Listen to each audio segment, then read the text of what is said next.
Yeah, so my name is Samuel Chong. I'm a certified court interpreter and a Chinese translator in Los Angeles. So I do a lot of works professionally with doctors and lawyers and also professionals. But since I was young, I was always looking for more knowledge, information, especially from the ETs, Right. because in my mind, if the ETs could visit us, they must have advanced technologies and advanced information. Then we can just learn from them because they would be more knowledgeable than us in knowing about the history of Earth. Because, if you study archaeology, you're going to find pieces of information that may be legends, that may be historical facts, that may not be accurate. So I was looking at the information from ET contactees, hoping that they could provide some insights to the history of Earth. So back in 2014, I was looking for such information on Amazon, and I found a book written by this French Australian named Michel Desmarquet, who wrote a book, Thiaoouba Prophecy. In the very beginning, I didn't pay much attention to it because I thought it's just another book written by ET contactees, because by that time, I read so many of them, and a lot of them claim to receive messages, especially channeled information. But those books didn't provide a lot of insights because they talk about the past. They talk Mm. about some of the general principles, but they didn't really give a lot of specific verifiable facts that we can validate. Hmm. But this book, after I read it, it really it stood out because it provided a lot of specific verifiable information that I was able to verify and validate at later time. Um, it talks about the history of Earth from the perspectives of the ETs, where we all came from originally, different races of people like the yellows, the blacks, the ancestors of the Polynesians, the Caucasians, and the Jewish people. Um, and it makes perfect sense because I do believe that we didn't evolve from the gorillas or the monkeys in Africa. I think Right. we are very different from animals, even the those animals. Yes. And indeed, this book talks about the information that Michel Desmarquet received from the advanced ETs. But before I get into that, let me describe how and what the ETs look like and how Michel Desmarquet encountered the ETs. The Oh, ETs are very beautiful beings. They're 9 or 10 foot tall and angelic looking, and they are Nordic looking, but they um, to Michel Desmarquet, they're very loving and compassionate people. He didn't feel any threats. He wasn't threatened by their presence at all, but he really longed and really wanted to be with them because they were so friendly and loving and knowledgeable. And it happened in 1987 in Cairns, Australia, in the month of June, when he suddenly woke up in the middle of the night. And he actually uh, didn't know why, and he never woke up in the middle of the night. But he wrote a note to his wife, Lena, who was sleeping next to him. In the note, he wrote, I'm going to be gone for 10 days, and there's absolutely no need to worry about me." And then he left a note in his house, and he walked outside of his house to the yard, where he was lifted up to the middle of the air. That's where and when he encountered this beautiful ET being called Tao, and who took him to a place which is like a transfer station, and it's a parallel universe where Michel Desmarquet saw a lot of people wearing medieval clothes and people who behaved like savages. So that's when he was informed that this is a location in which time stops and the people there don't feel any pain, hunger, or thirst. And this is the reason why many people gone vanish in areas near the Bermuda Triangle or some of the places in national parks in the US and Canada, as documented by David Paulides, because it's like a warp or portal in which nearby people, ships, and aircrafts get sucked into, unless they know how to get out, they're forever stuck there. So this is a natural phenomenon that was explained to Michel Desmarquet that answers a lot of the paranormal events that happen on Earth. People just suddenly vanish and reappear a few days later, and faraway places that they couldn't have gone to, and those kind of things. And according to and I find that book very interesting because it talks about specific facts, such as the tomb of Jesus Christ in Shingo Village, Japan, that people can look up on the internet. But the book was written back in 1989, 2 years after the event took place, because he wrote it in French originally and had to have it translated into English. So it took him a while and got published in 1983. He wrote a book in Australia before the age of the internet. And Australia lagged behind the US in the widespread use of the internet. And he himself was a landscaper, a farmer, who didn't know how to type and who didn't know how to use technologies. He didn't even know how to use a mobile phone or cell phone in Australia. And all the communications that I had with him was done through his Vietnamese niece, who typed everything out and sent it to me from his dictations. So he was just a computer illiterate, and there's no way for him to surf the internet or check information on Google. There was no Google at that time. Right, of course. And he never traveled to Japan, but he said specifically and described very in details about the tomb of Jesus Christ in Shingo Village, Japan. Wow. Yeah. So according to him, we all came from different planets. The blacks and the yellows originally lived on a planet called Baccaratini. And because the planet was cooling down, we had to migrate. The blacks and yellows had to migrate to a different planet of the same category. So we discovered Earth after seeing Mars, because Mars at that time had people living on the planet, but Mars was cooling down as well.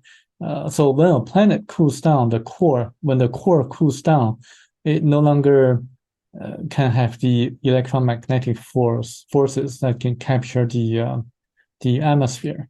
Okay. So that's why the planet would become like a desert, and no life form will be able to survive on the planet that cool down.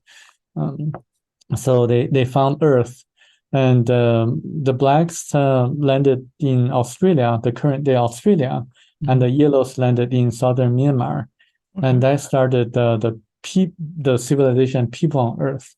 And things got really well because back then on the planet Baccaratini, the blacks and the yellows had a lot of confrontations and wars, but afterwards they realized that everything is about love and harmony. So they lived peacefully together for a long period of time. They learned how to behave civilizedly and in a civilized manner on Earth as well. They helped each other and explored other parts of Earth.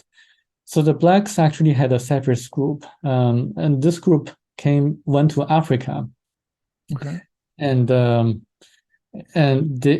things got worse for the separate groups in Africa because the clergy, the priests, enslaved the people and kept them ignorant about certain spiritual and material knowledge.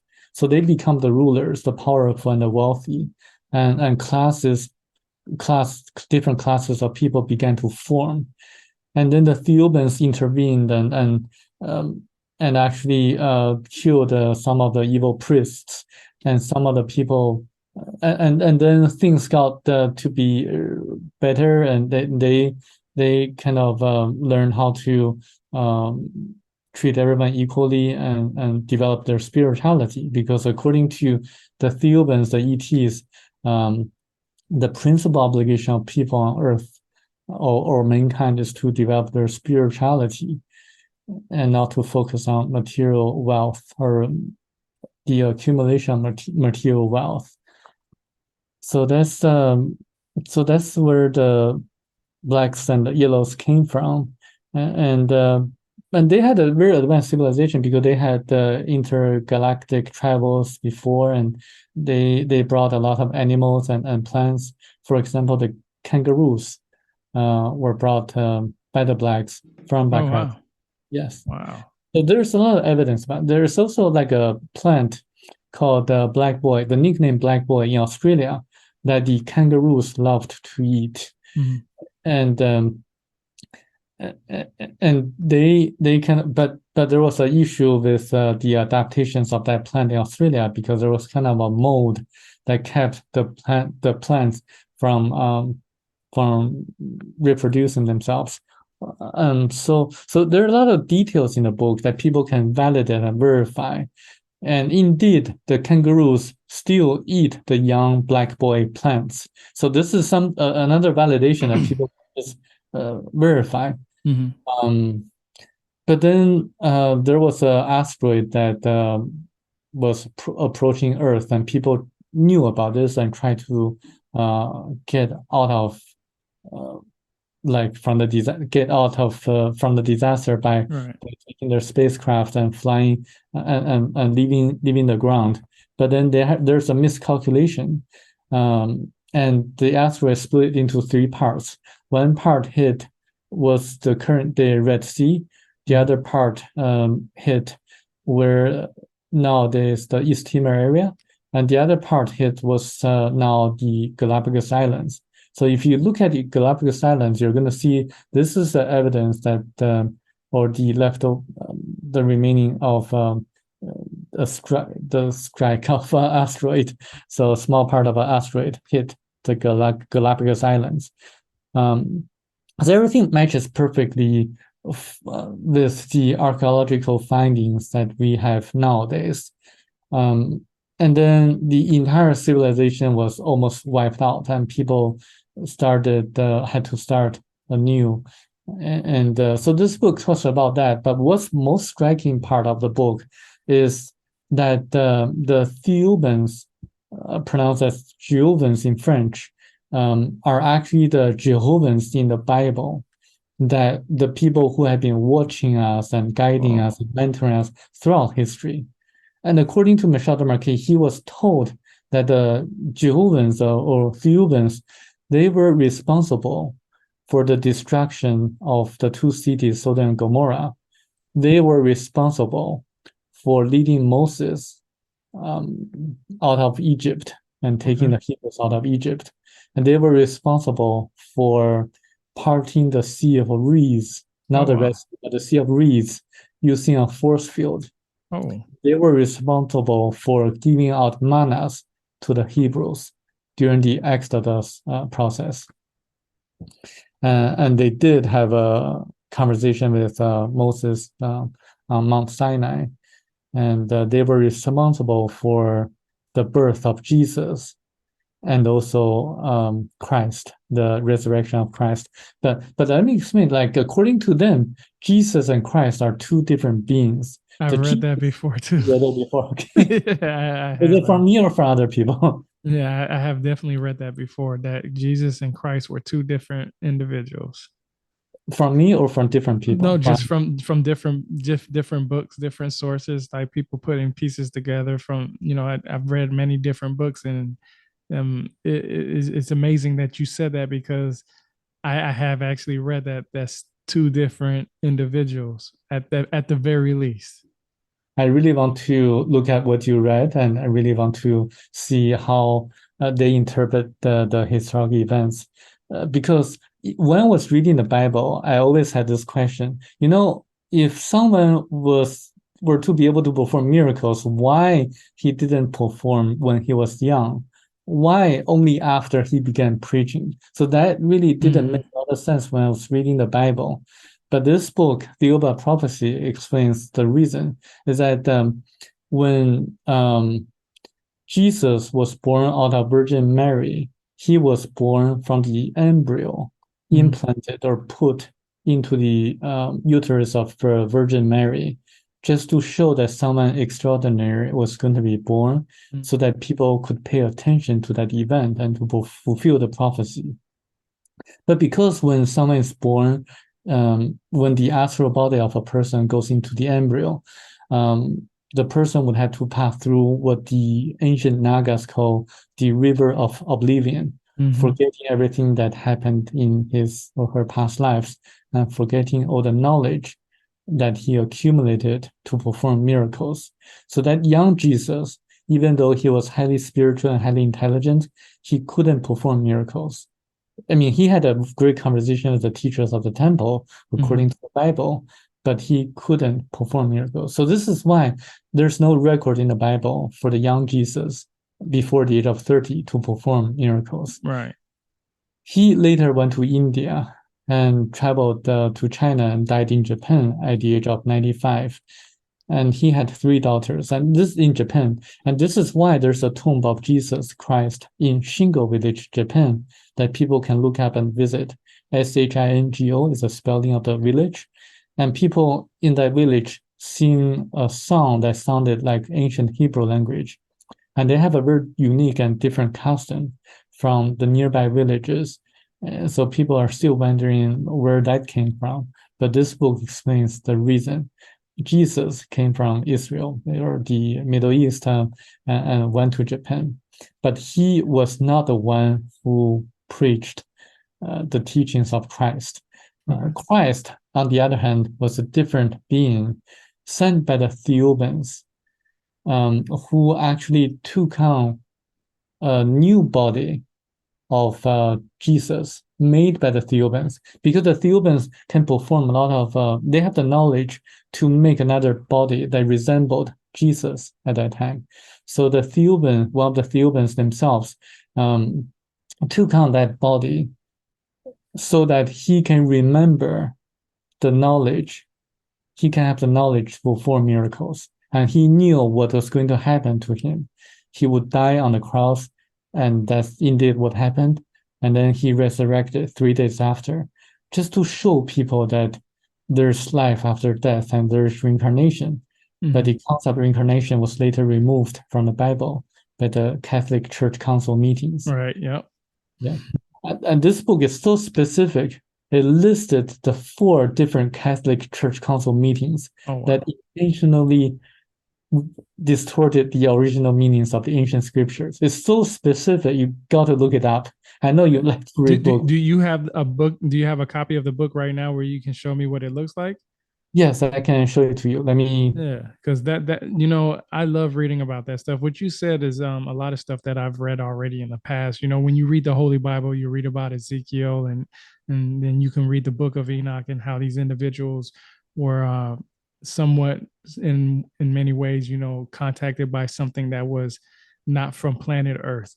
And depending on the way that you read the words and interpret it, it does sound like that these individuals had divine interventions, and they had ways to they were giving messages from different I'm just going to say quote unquote, I guess you can say.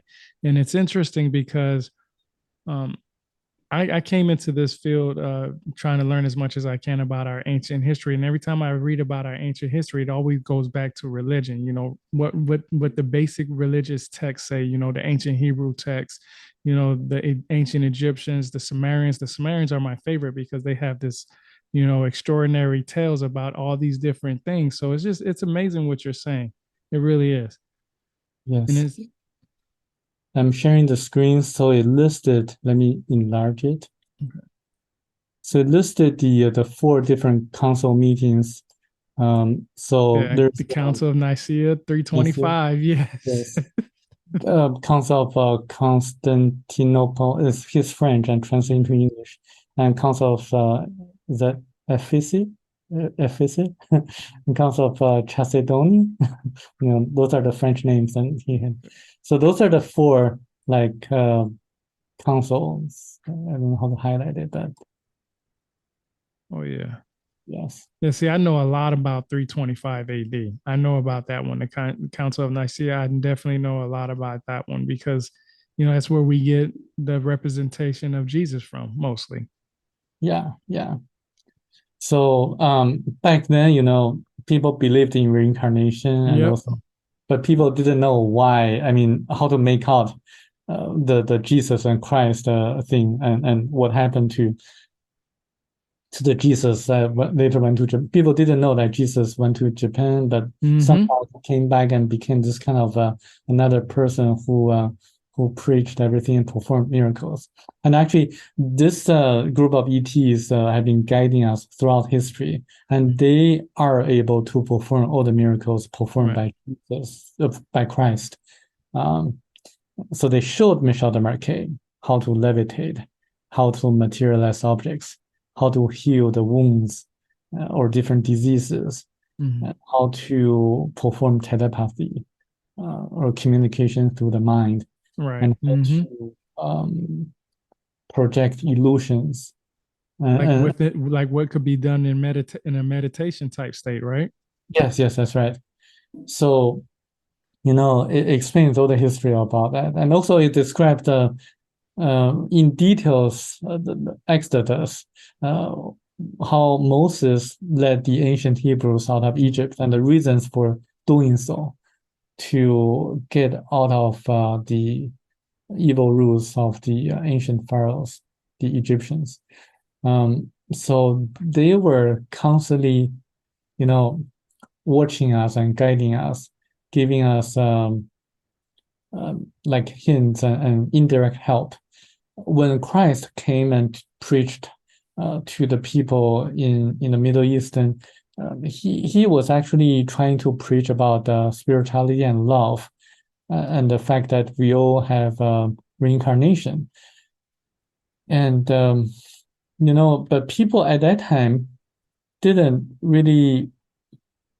couldn't understand a lot of the knowledge that we now are able to understand. So Christ had to use a lot of parables to explain the basic principles and concepts. Yeah. But nowadays we have more technology and scientific knowledge. So they actually took Michel Desmarquet to their planet and gave him a lot of information that we now are able to understand, and information that can explain the historical facts.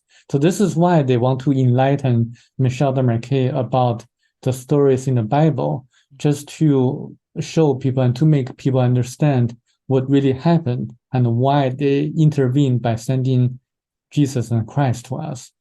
And interestingly enough, they also intervened during World War II, preventing Germany from being the first country to develop the atomic bomb, because they wanted to side with the country that cared more sincere about individual liberty, because the U.S. government at that time was more sincere than Germany in ensuring the individual liberties. Okay, makes sense. Yeah. They also say that the discovery of the atomic bomb was a necessary step in any civilization's evolution process, because it's just like the discovery of fire. The key is not to prevent the discovery of fire or atomic bomb or atom. The key is to know how to use it wisely, and not to burn or hurt yourself. And people, with any invention. Yes. So it explains a lot of the ancient civilizations as well. It talks about the Lemurian civilization. The Lemurians? Wow. Yes, and Atlantis, and that's a big one right there, Atlantis. That's a very big hot topic right now, is Atlantis. Yes. Let me find the Lemuria first. Well, while you're finding that, let me ask you a question. So, you talked about Jesus and reincarnations. I've read a lot of books, and there's this idea out there, or theory out there, I should say, that Jesus and Buddha or Krishna may have been the same. Have you ever heard of that? Heard of that. People just want to connect the dots, but you mentioned that this book has specific verifiable evidence, and this book says that Jesus was born out of Virgin Mary from the embryo implanted by them. Christ is one of them, one of the Thiaoubans.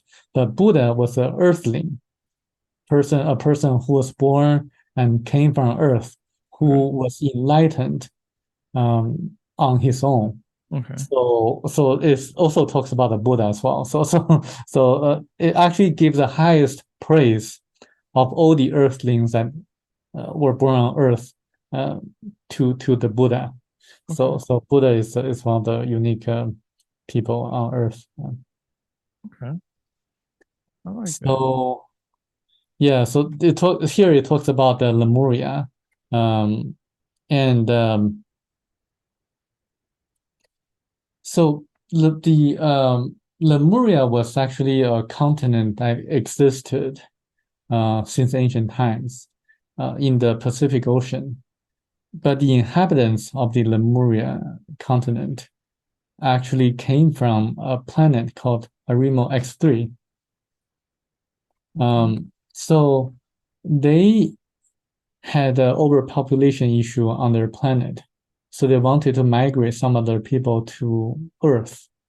They came here about 300,000 years ago, and actually 250,000 years ago, and encountered the yellow people, and they had a war with the Chinese, and the Chinese people were and are still very suspicious of any foreigners. I know that because I'm Chinese, I can personally testify to that fact.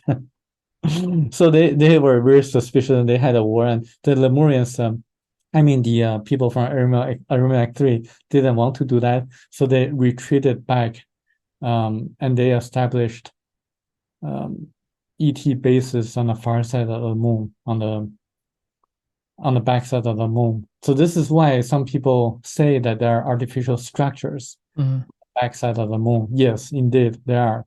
And Okay. the people from Aramaic 3 built them as transfer stations to migrate their people face by face onto Earth, onto Lemuria.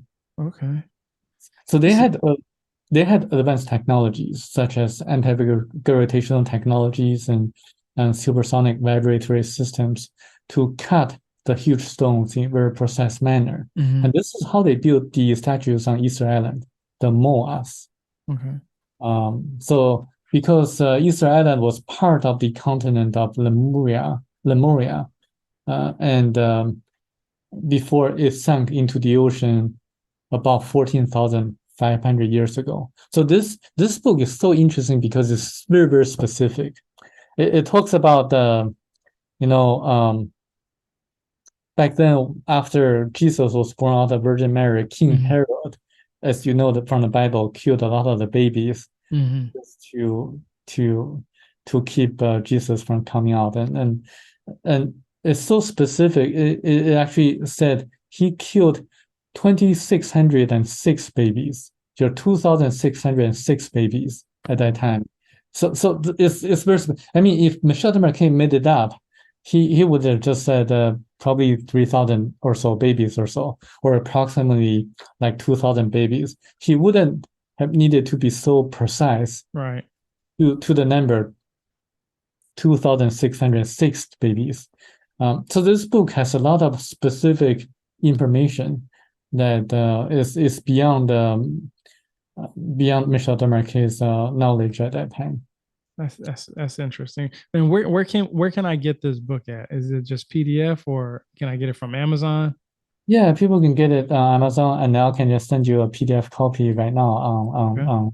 on Zoom. Yeah, because So I have a Kindle and I put all my PDF stuff on there to read it. And you know, I read a lot about our ancient history, and like I said, it all goes back to religion when it talks about anything where it has to be like in divine interventions and stuff like that.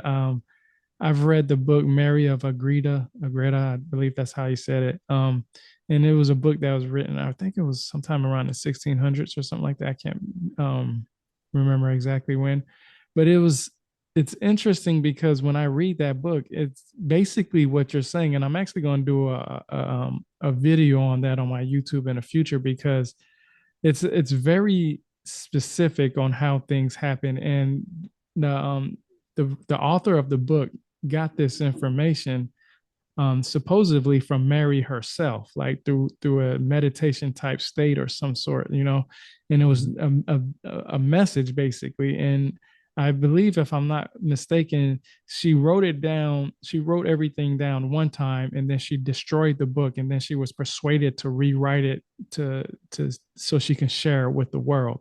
And it's I can't remember how many books it is, but the books that I have, it's four different books, but I think there's more books inside those four books, so it could be more.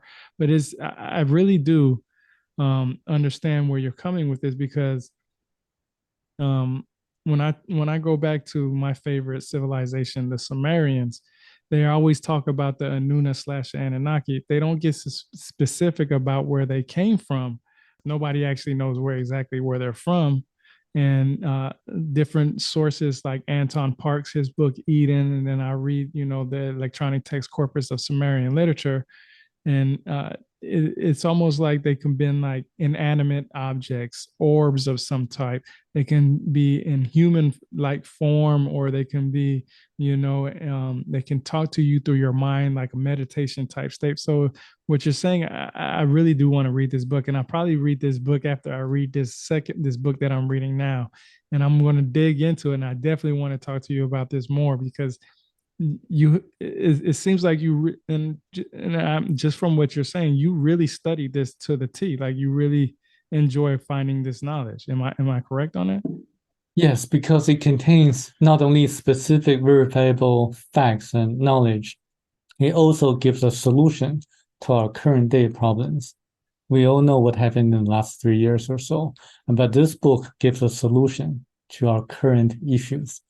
Not only does it mention some of the military projects that the US government did a few decades ago, and it also talks about many facts that are not known to most people in the world. A few examples. It talks about back in the 1960s that the US government with MIT sent hundreds of millions of needles into space. Mm-hmm.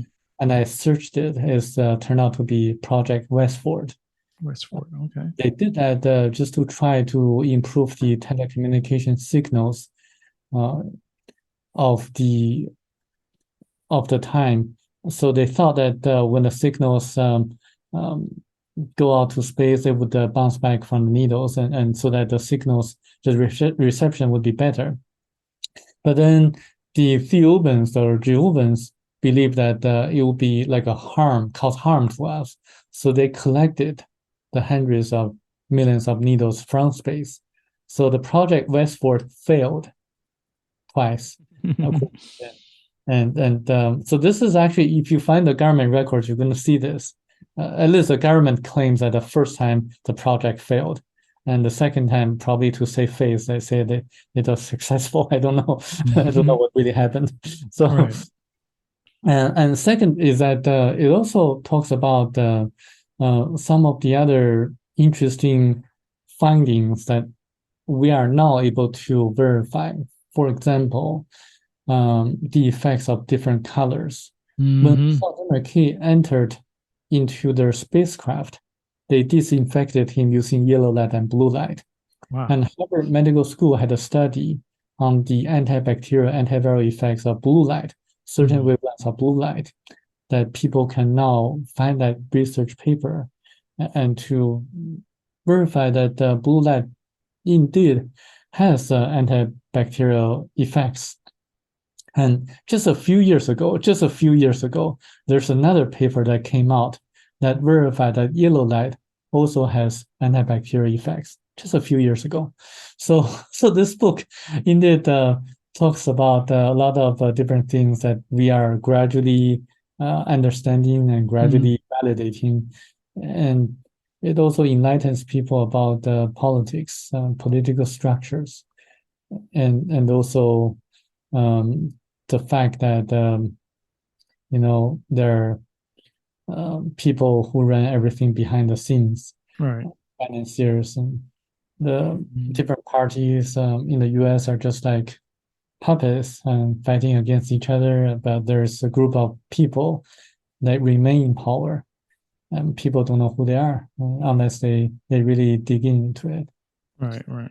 So this is the book. It really covers a variety of different topics, and so is a must read in my mind. Oh yeah, I'm gonna read it. I'm definitely gonna read it when I get done with it, because I know we just met on Twitter and stuff like that, and we this conversation wasn't just supposed to happen with me and you. So it's interesting, and I'm happy for it, because I do like to read and I do like to research. Whenever I read a book, what I typically do is I have these sticky tabs, right? The sticky tabs that people put on contracts that say sign here and stuff like that.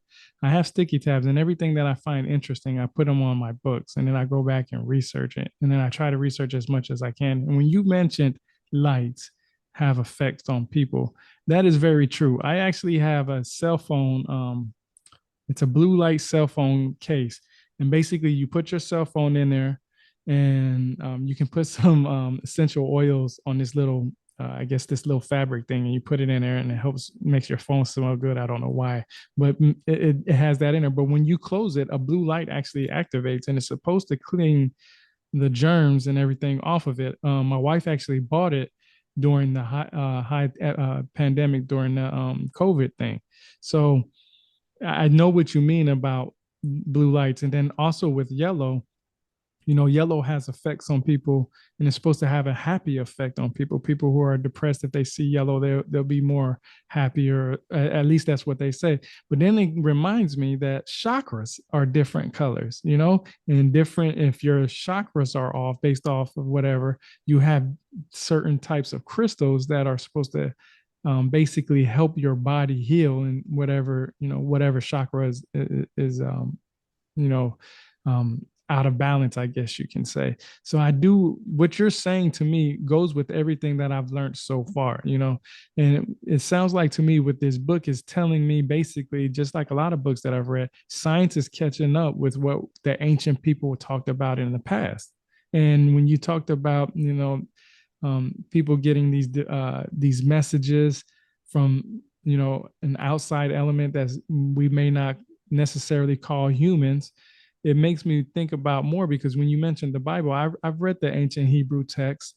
I've read the King James version, New International Version. I've read so many different types of the Bible, different versions of the Bible, and I'm a big fan of it, because at one time I didn't understand the Bible because of the fact that I didn't understand what they were trying to say. You have to actually research outside of that Bible to understand what the Bible is actually talking about.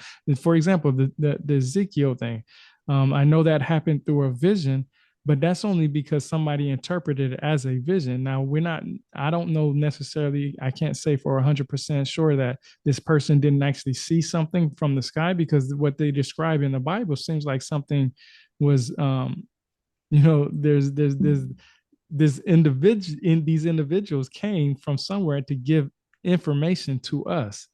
And when I learned about the different, I guess you can say, wordings that they use throughout the different ancient texts, it almost sounds like that something outside from our Earth's atmosphere, or something within our Earth, whether it's inner Earth, hollow Earth, whatever you want to call it, something gave us some information, and it's carrying forward even today, because there is a lot of things that's in our science world that is backing up what is being said. It's not going to be, one big massive hub of information that's given to us. It's given to us in pieces, and we have to put those pieces together to understand it. Exactly. And also it explains why,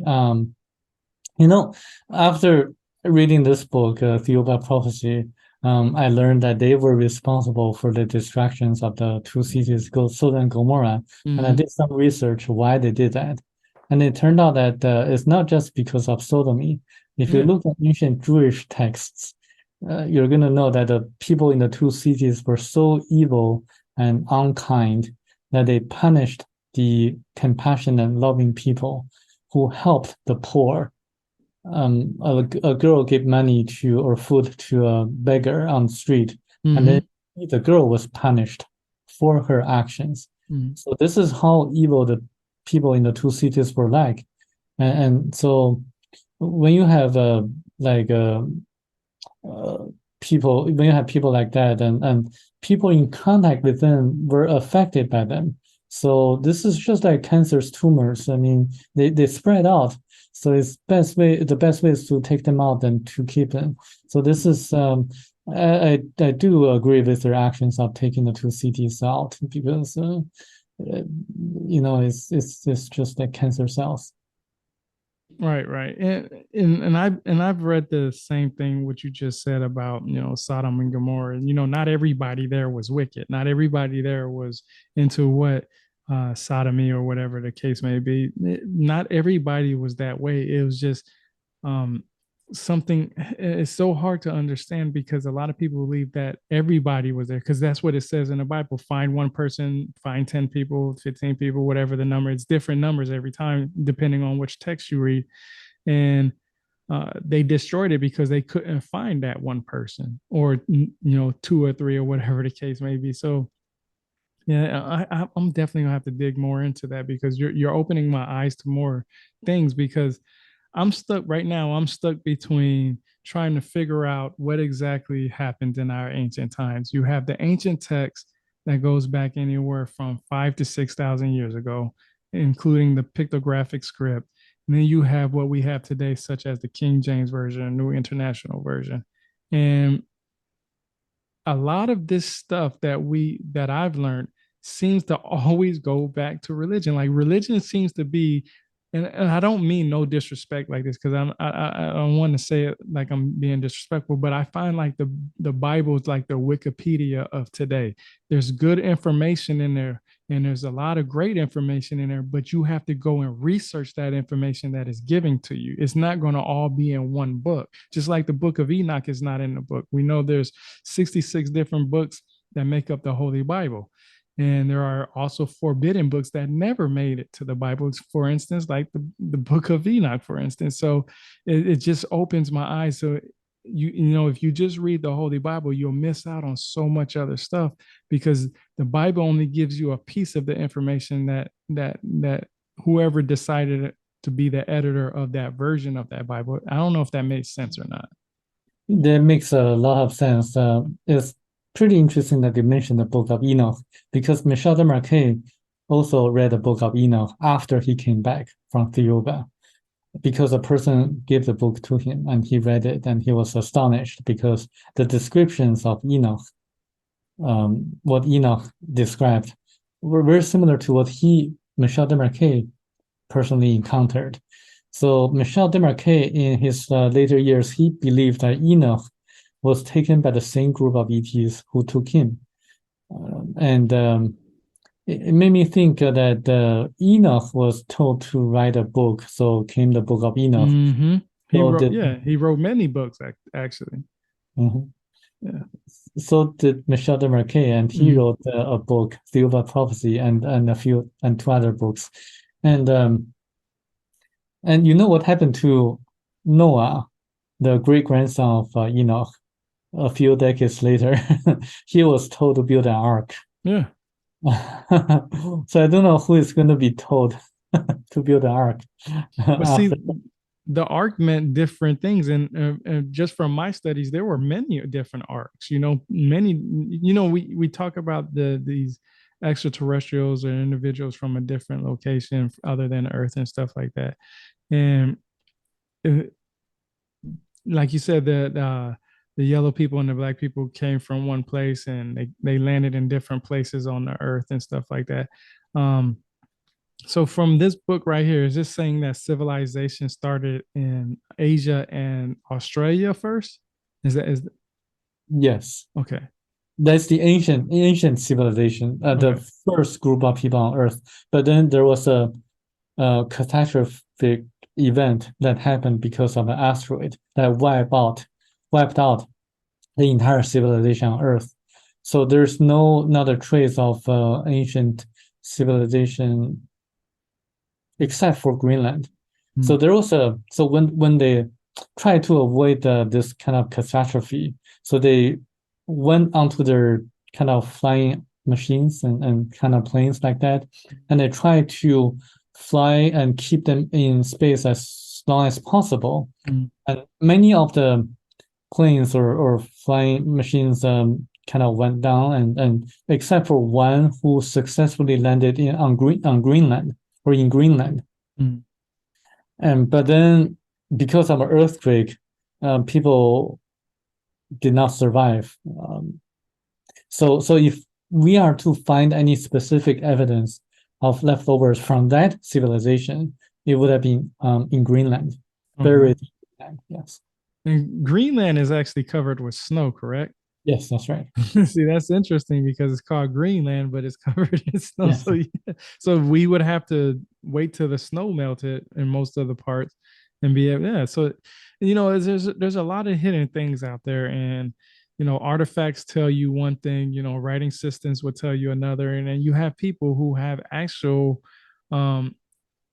inside messages that come through them through some type of meditation state. I like to meditate. I actually have a Tibetan singing bowl that I like to use every now and then when I want to meditate.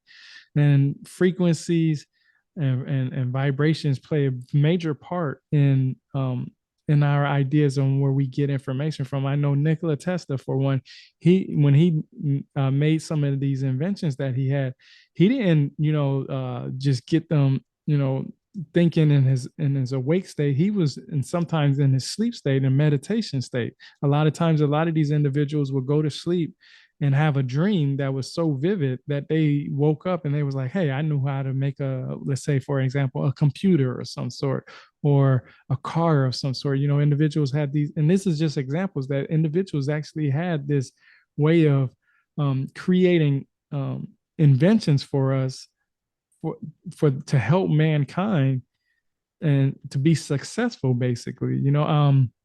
I'm not sure if you know a lot about the Sumerians, but I read a lot of books about the Sumerians. And Anton Parks, in his book Eden, he talks about how Enki, one of the gods, gave metallurgy to Eve, and basically that was the forbidden fruit. And when you think about that, like you talked about the atomic bomb and stuff like that, and it makes you wonder, because the forbidden fruit was our forbidden knowledge. Once you gained that knowledge on how to create metal, it could be used for a good thing or it could be used for a bad thing. And I know I read in there in the book that you was just showing a little part of it, that some of these individuals had to fight their way because they were going to war with humans. Like they were forced to fight. I think I read that correctly. If it was like a quick little paragraph that I read on there, but they were so technologically advanced that they had to fight and defend themselves, basically. And that's with anything, with metallurgy. We have guns, we have knives, swords, and so on and so forth, and that all comes from metal. Yes. There were two times in which advanced beings had to fight and defend themselves.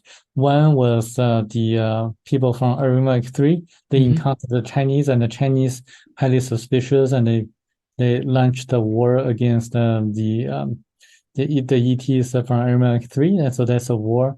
And the other was when the Jewish people, when the Hebrews came to Earth accidentally, they encountered the savages, or the people on Earth, and they had a war, like a small fighting, and that's very unfortunate. And actually explains why the Jewish people were the Hebrews were the chosen people. So you got to read that part and give your own interpretation. Oh, because I am. I'm definitely going to read it. It explains why the Jewish people are unique even nowadays. I mean, what from your understanding, what is your interpretation? Why do you think they were special or unique?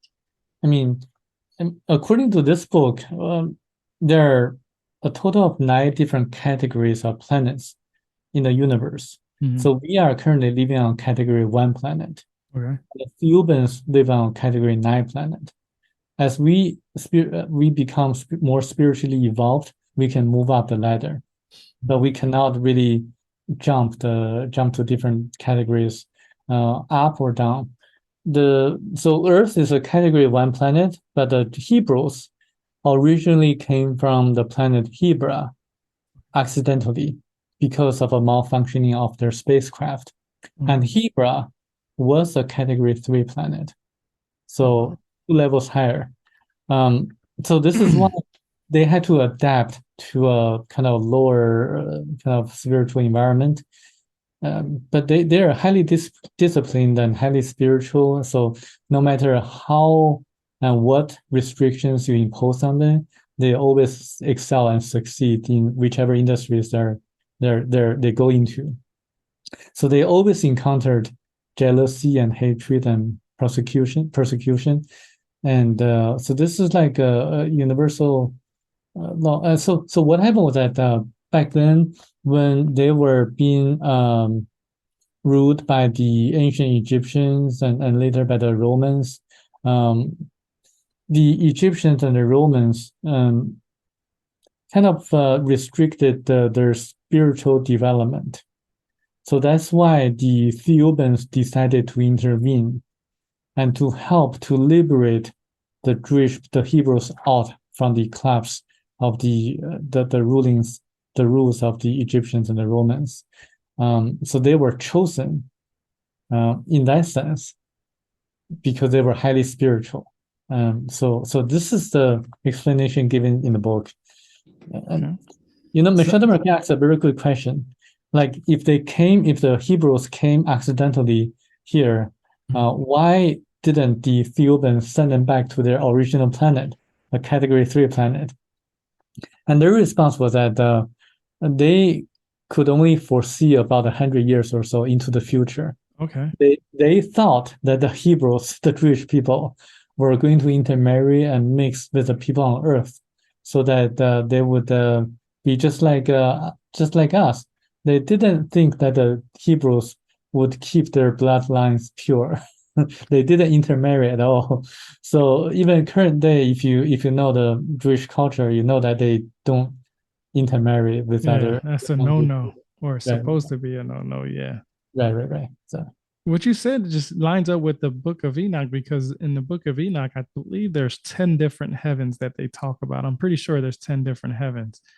And I know heavens is supposed to be, somewhere, other than planet Earth.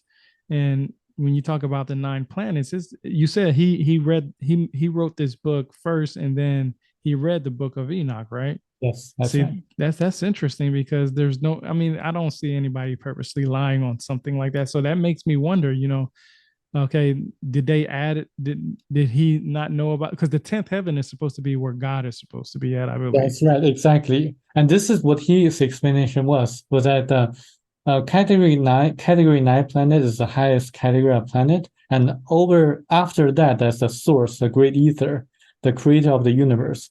And the 7 masters on the planet Thiaoouba can join and rejoin the great ether if they want to. So after level 9, that's the source. Yeah, that's like the highest enlightenment that anybody can possibly have, correct? Yeah, that's right. Yes, I'm definitely going to read this book, because I've read the book of Enoch at least 3 or 4 times already. And it's a very interesting book. I believe the author that I have that has the translation is Joseph Lumpkin. I believe that's what I have. And he also wrote the Book of Giants book with and also I believe it's Adam and Eve also. I'm not sure, but he wrote a book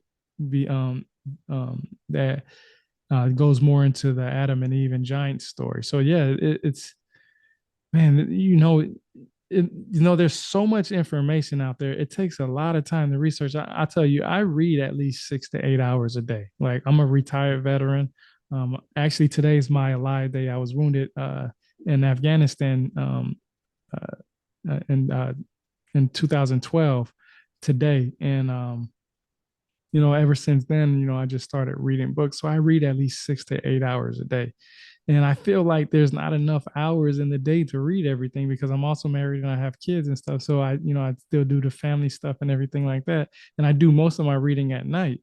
And I talk to individuals, great individuals like you, such and individuals like you, because you guys give me a piece of the information that I might have never been able to have. I'd have probably never ran into this book if it wasn't for you. So I really want to thank you for that, because I'm definitely going to take this book. I'm going to put it on my Kindle, And after I finish the book that I'm reading now, I'm definitely going to read this. I was actually going to go back and read the Mary of Agreda book that I was telling you about, but I'm going to have to push that to the side at least for a few days because I definitely want to research this book. And the one thing that I do like about my Kindle is that I'm able to highlight things on there, and I'm able to go back and when I do that, I'm gonna go back and I'm gonna ask you on your opinion, get your interpretation, because we all gonna have our own interpretation. But if we talk about it, we can find a common ground on what the actual text was trying to say, because we don't know. When it comes to the ancient texts, I love it. I've read the Mahabharata, the Rig Veda, the Sumerian text. I've read the Akkadian text, the Egyptian text, the coffin text, the pyramid text. I mean, I've read a whole bunch of the old ancient texts, the Popol Vuh, so on and so forth. And everything seems to line up with each other. Like it's almost like a continuation of the Bible. You have the Old Testament, you have the New Testament, then you have the Book of Enoch, then you have the Book of Giants, then you have the Adam and Eve story. You even have the Jesus Chronicles. You got all these different books that go in side by side with it. Like you talked about, there's a period of time in Jesus' life where we don't know anything about until he hits about a certain age. I think it's about 30 something when he reaches a certain age. And we really don't know anything about him in his teenage years. And I've read books from Godfrey Higgins that wrote books in the 1730s, that he says, and that's one of the books that I'm reading up now that I'm trying to finish up. And they're really thick books, so it takes a lot of time to read. And he tells me in the book, that Jesus might have been Krishna, but in different reincarnation form. And same thing with I've read also other books where individuals believe Thoth from ancient Egypt was a reincarnation or another reincarnation of Jesus. Like there's so many different ideas, and I don't know if you ever read that where Thoth and Jesus may have been the same, but there are some people who put these pieces together and actually create that theory. And whether I believe it or not, it's just interesting because you do have let me ask you, do you think Jesus and God were the same, the Old Testament and the New Testament? Do you think you don't see? That's what a lot of people believe. Why don't you believe that? I mean, after reading the book, Thiaoouba Prophecy explains everything that I had questioned about in the Bible. Oh, For example, wow. in the Bible, God is God. God is the creator of everything, the great ether that created all the planets, the stars, the animals and plants and people, beings on Earth and other planets. But the Jehovah were actually the Thiaoubans. They actually sound similar a little bit, and they are actually what the angels or the ETs that have been watching us throughout history. So God is God. God also created the Thiaoubans or Jehovahans, but God is used his four forces to create everything in the universe. It inserted a tiny portion of itself to human beings, our astral bodies. So besides our physical body, we also have our astral bodies. Yes, exactly. so you know about astral projection then? Yeah, yes. So we are part of God and God is part of us. So we don't need religious organizations to really connect to God. We can just do that on our own. Actually, I think the most important sentence in the Bible is the kingdom of God is within you. So we don't need any pastors or priests. We can just go into a quiet place and pray and connect to God, the source, through our higher self. And actually, this book talks about the 4 real dangers on Earth. Number 1 being money.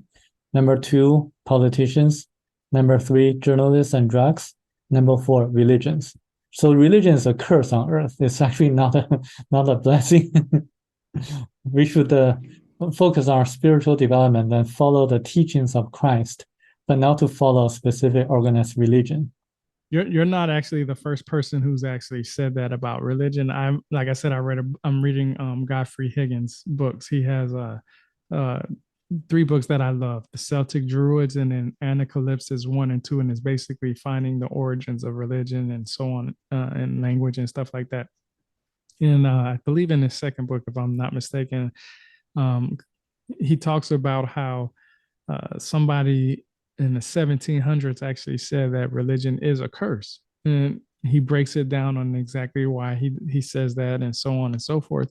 And it's interesting because when I go back and read the Bible, one of the things that I like to read about is meditation. They in Psalm 119:15, the Old Testament says, I will meditate on your precepts and fix my eyes on your ways.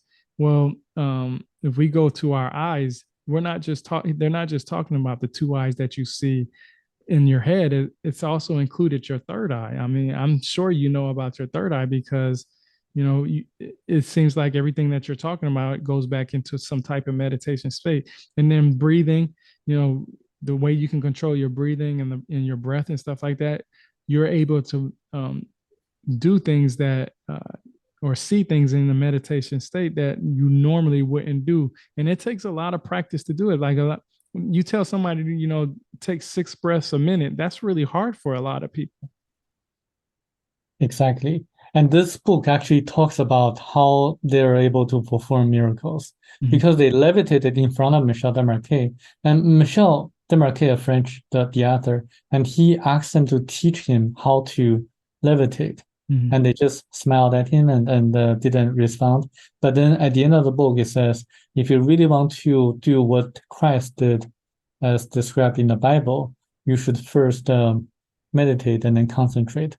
So what they're saying that you should first meditate in a very deep state so that your brainwave would go into the alpha wave, and then you concentrate because that makes everything happen. Right.